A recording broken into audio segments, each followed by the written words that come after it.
यहाँहरु सम्पूर्णलाई मेरो युट्युब च्यानलमा स्वागत छ। यहाँहरुले फर्निचरको सामान आवश्यक परे सम्पर्क गर्नुहोला। अफिस टेबल एकदम स्वीट छ। ल हेर्नुस्, स्पेशल फिनिशिङको क्वालिटीको त कुरै नगर्नुस्। स्पेशल क्वालिटीमा एक नम्बर।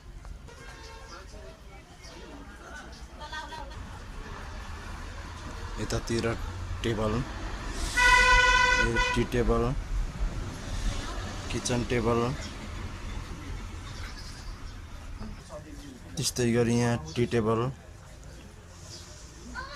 यतातिर चाहिँ दराज 3x6। हजुर सम्पूर्ण चाहिएमा फर्निचर सम्बन्धी सम्पर्क गर्नुहोला। यतातिर किङ साइजको बेड बनाउने क्रम। यतातिर 3 पिस दराज, स्टिलको दराज। यतातिर चाहिँ मेटल सम्बन्धी सम्पूर्ण आइटमहरू।